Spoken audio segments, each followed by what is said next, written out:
देखिए, ये प्यार मेरे जीवन में बहुत मूल्यवान है जी। मैं इस प्यार को कभी भूल नहीं सकता हूं। बोलिए भारत माता की, भारत माता की, भारत माता की। साथियों, 2024 का चुनाव कल शाम 5 बजे प्रचार अभियान समाप्त हो जाएगा। पूरे देश का चुनाव प्रचार अभियान समाप्त हो जाएगा। आज 2024 की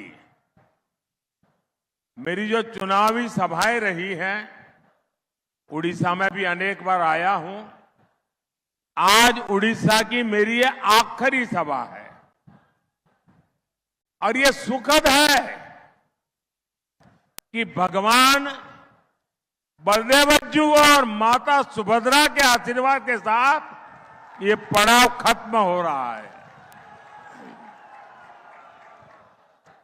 मैं इसको पड़ाव इसलिए कह रहा हूं क्योंकि 4 जून के बाद उड़ीसा विकास के एक नए सफर पर निकलने वाला है। और आज मैं आपके बीच आया हूं, इस पवित्र भूमि पर आया हूं, तो एक चीज देने के लिए आया हूं और एक लेने के लिए आया हूं।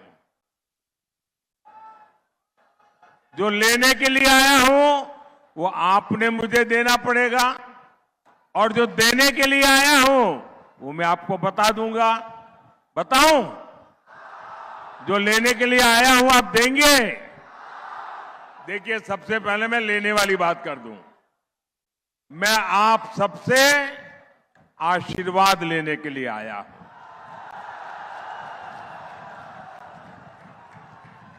और मैं आपको देने के लिए आया हूं 10 जून का निमंत्रण। 10 जून को भाजपा का मुख्यमंत्री उड़ीसा में शपथ लेगा और भाजपा का मुख्यमंत्री वो उड़िया की मिट्टी में पला बड़ा यहीं का बेटा या बेटी होगा। साथियों, उड़ीसा उस टोली से मुक्ति चाहता है जो उड़ीसा सरकार और उड़ीसा की संस्कृति पर कब्जा करना चाहती है। और इसलिए उड़ीसा ने तय कर दिया है, उड़ीसा में डबल इंजन की सरकार। भाइयों और बहनों, ओडिशा ही नहीं, पूरे देश ने तीसरी बार एक मजबूत सरकार पर मुहर लगा दी है।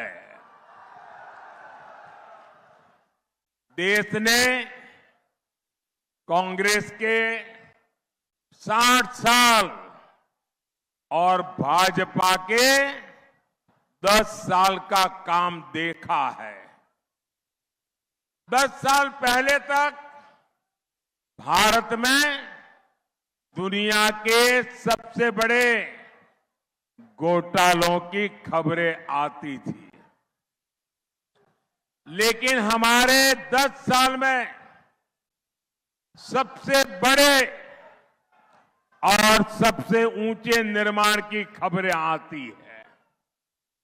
आज दुनिया की सबसे ऊंची प्रतिमा स्टैच्यू ऑफ यूनिटी भारत में है।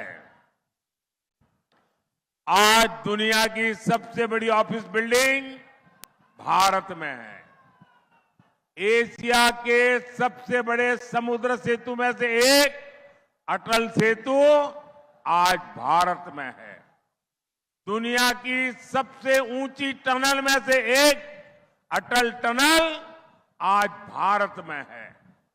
10 साल में हमने नया संसद भवन बना करके देश को अर्पित किया है। 10 साल में हमने शहीदों के लिए नेशनल वॉर मेमोरियल बनाया। कुछ लोगों को लगता होगा Modi ji national war memorial मतलब क्या है?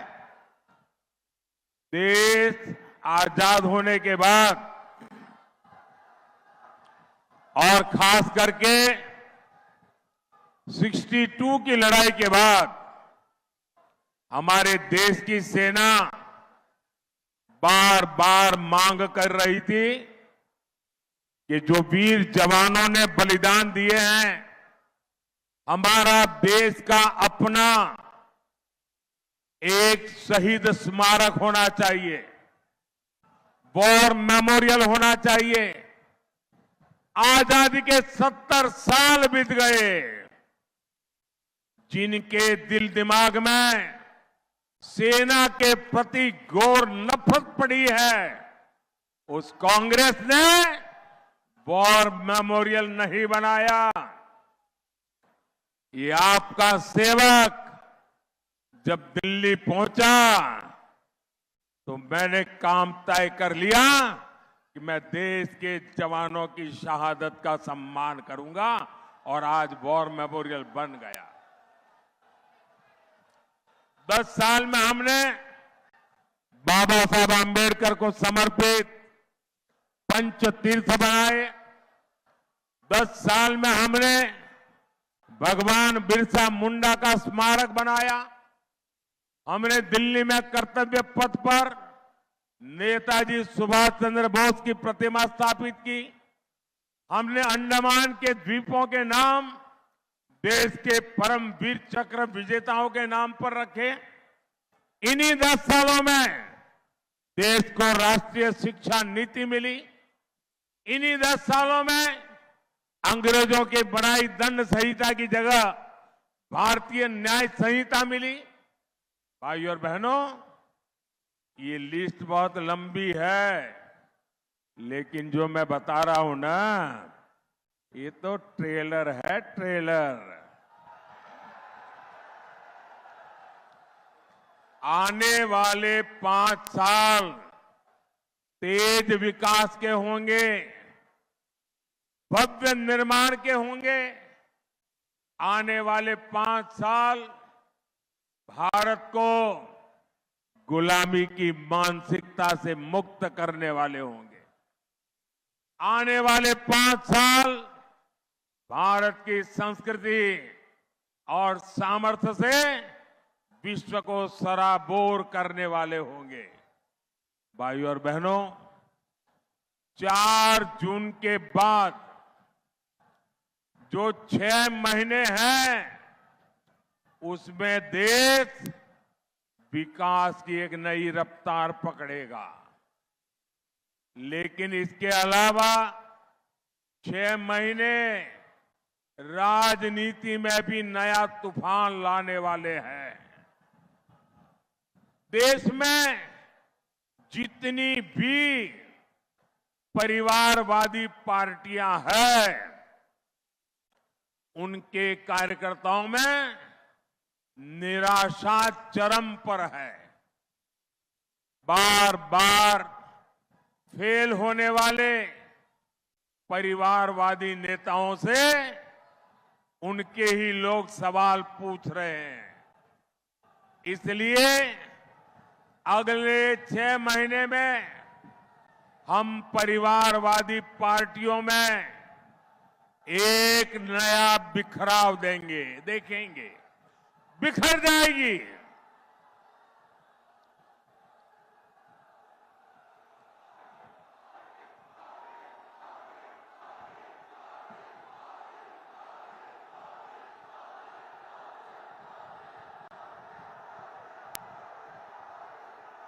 जय श्री राम। साथियों, देश को तोड़ने का सपना देख रही पार्टियों को उनके कार्यकर्ता ही तोड़ देंगे। साथियों, उड़ीसा की राजनीति में भी नया भूचाल देखने को मिलने वाला है। जिस तरह से बीजेडी के भीतर राजनीति हो रही है, उसका विस्फोट होते हुए हम देखेंगे। उड़ीसा ने हर चरण में भाजपा के एमपी और भाजपा के एमएलए के लिए बम्पर वोटिंग की है। उड़ीसा ने 25 साल बाद बदलाव के लिए वोट किया है। उड़ीसा ने दादन शासन को हटाने के लिए और उड़ीसा को विकसित बनाने के लिए वोट किया है। उड़ीसा ने भ्रष्टाचार राज को हटाने के लिए वोट किया है। उड़ीसा ने महाप्रभु के श्री रत्न भंडार को लेकर जो आशंकाएं हैं, उनको हटाने के लिए वोट दिया है। भाजपा आएगी और श्री जगन्नाथ मंदिर के सभी 4 द्वार भक्तों के लिए खोले जाएंगे। इसलिए उड़ीसा भाजपा को वोट दे रहा है।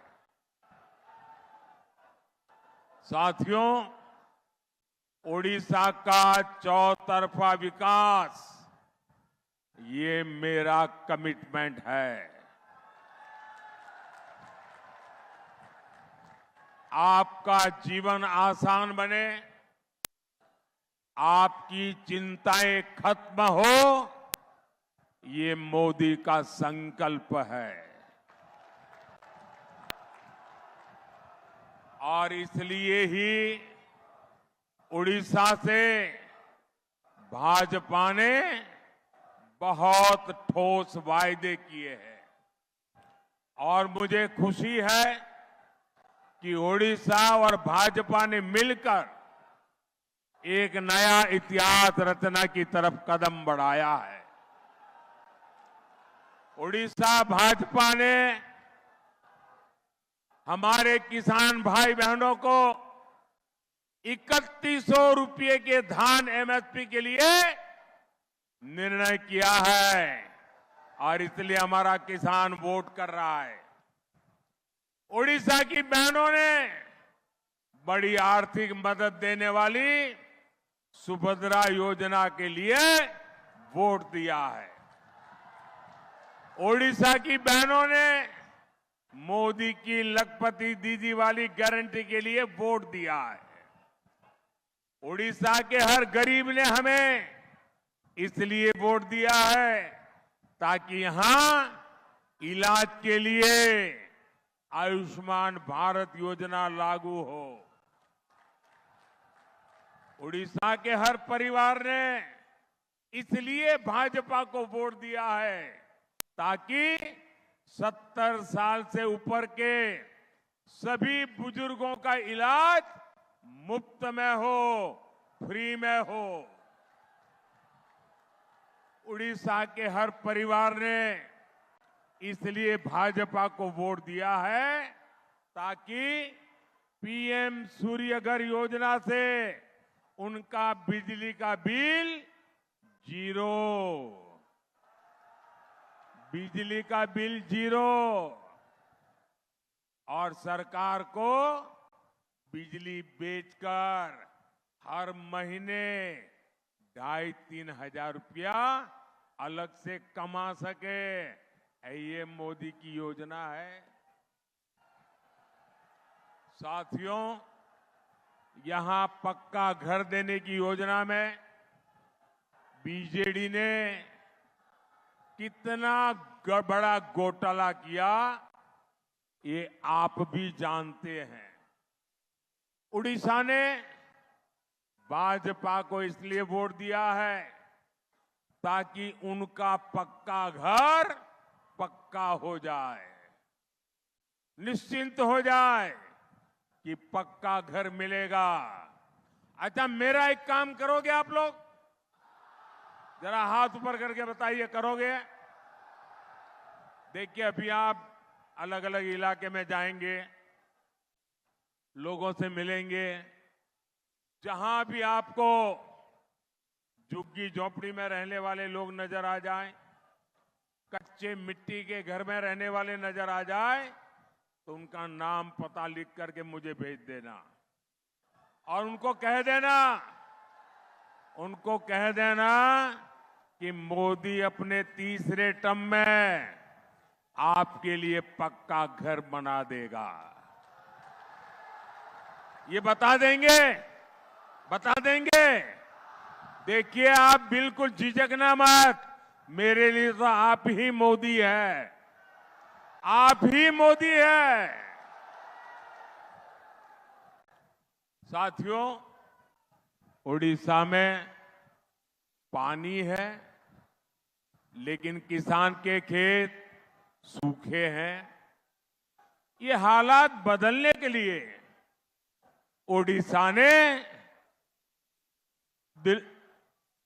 उड़ीसा में परिवर्तन के लिए वोट दिया है। मोदी दिल्ली से हर घर नल से जल देने में जुटा है। यहां सबको नल नहीं मिला। इस स्थिति को बदलने के लिए उड़ीसा वोट दे रहा है। उड़ीसा मोदी की मुफ्त चावल योजना में भी बीजेडी की लूट को खत्म करने के लिए वोट दे रहा है। उड़ीसा का किसान हो या नौजवान, बेटी हो या बुजुर्ग, हर कोई कह रहा है, उड़ीसा रे प्रथम थर है डबल इंजन सरकार। उड़ीसा रे प्रथम थर है डबल इंजन सरकार। उड़ीसा ने ठान लिया है, एक पद्मा दिल्ली के लिए और एक पद्मा भुवनेश्वर के लिए, क्योंकि दुई थरा पद्मा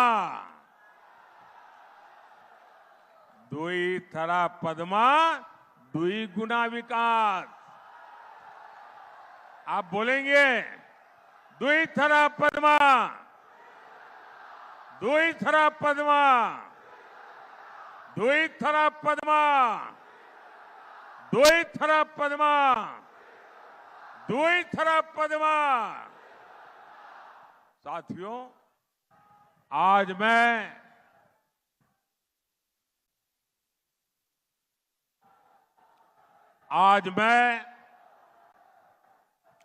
एक ऐसा भी विषय उठा रहा हूं जिसकी चर्चा आज उड़ीसा के घर घर में है।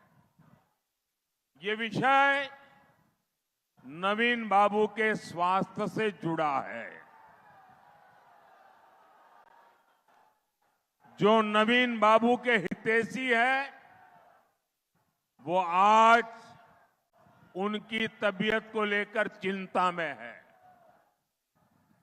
कई ऐसे लोग जो बरसों से नवीन बाबू को जानते हैं, वो मुझे बताते हैं कि अब नवीन बाबू के लिए कई प्रकार की कठिनाइयां हैं और इसलिए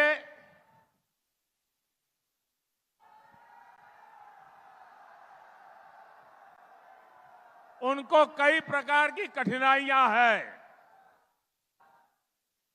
इन लोगों को ये भी शंका है कि उनकी तबीयत बिगड़ने के पीछे कोई साजिश हो सकती है। शायद उम्र में वो मुझसे छोटे हैं, उम्र में मैं उनसे बड़ा हूं, तो लोगों को चिंता होना बहुत स्वाभाविक है। इस आशंका को लेकर बीजेपी बहुत गंभीर है। भाजपा ने तय किया है कि ओडिशा में भाजपा सरकार बनने के बाद इस मामले की जांच होगी। एक स्पेशल कमेटी का गठन किया जाएगा। ये कमेटी सारी सच्चाई सामने लाएगी कि अचानक उनकी तबीयत ऐसी कैसे गिर रही है। भाइयों और बहनों, केंद्रपाड़ा सहित पूरे ओडिशा की सबसे बड़ी ताकत यहां की कोस्टलाइन है। आज भारत एक्ट ईस्ट पॉलिसी पर तेजी से काम कर रहा है। पूर्वी एशिया के साथ कनेक्टिविटी, ट्रेड और टूरिज्म पर हमारा बहुत फोकस है।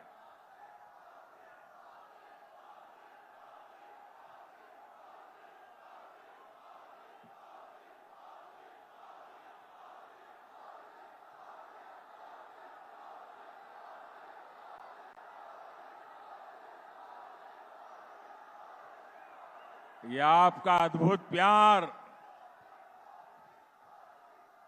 10 जून को क्या होने वाला है, इसका ये सबूत है।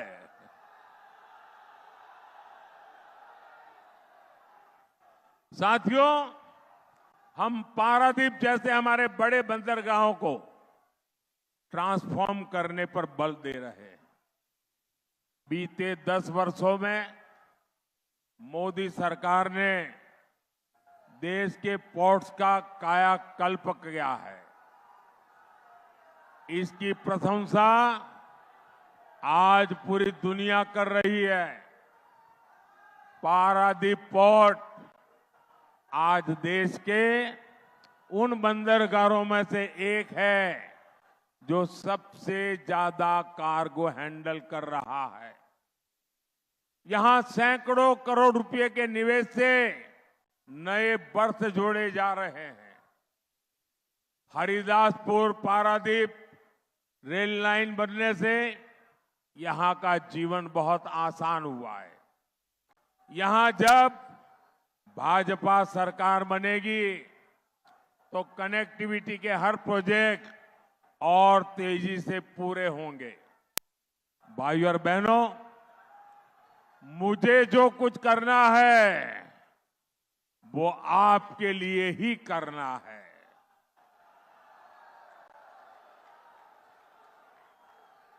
आप ही मेरी विरासत है। आप जितने ज्यादा एमएलए जिताएंगे उतनी ही ताकत आप मोदी को देंगे।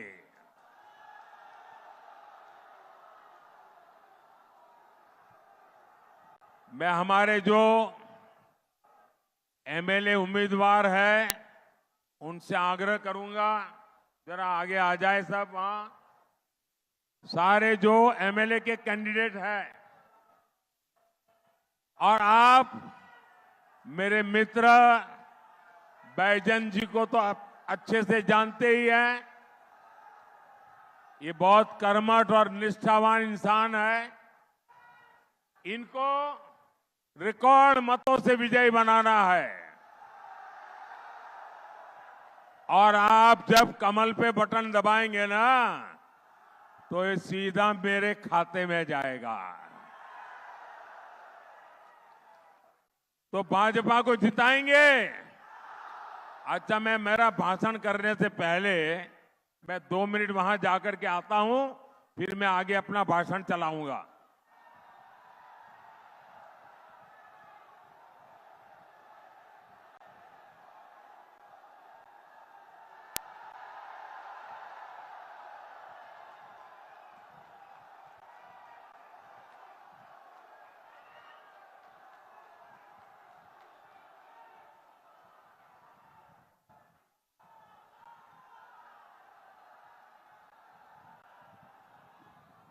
तो आप गांव-गांव जाएंगे, ज्यादा से ज्यादा मतदान करेंगे, मतदान कराएंगे, सारे पोलिंग बूथ जीतेंगे।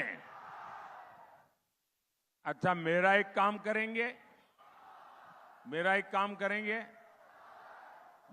ढीले हो गए सारे। जरा दोनों हाथ ऊपर करके मजबूती से बताओ ना। मेरा एक काम करेंगे, देखिए अपने अपने गांव में, अपने अपने मोहल्ले में जरूर कोई न कोई देवस्थान होंगे, कोई न कोई पूजा स्थान होंगे, जहां आपके गांव के लोग, मोहल्ले के लोग जाते आते रहते। मेरी तरफ से एक छोटा काम करना है। आप उस देवस्थान में जाइए और मोदी की तरफ से वहां जाकर के मत्था टेकना है। करेंगे और वहां जाकर के परमात्मा से आशीर्वाद मांगना है। मांगेंगे, लेकिन मोदी के लिए आशीर्वाद नहीं मांगना है, मोदी के परिवार के लिए आशीर्वाद नहीं मांगना है।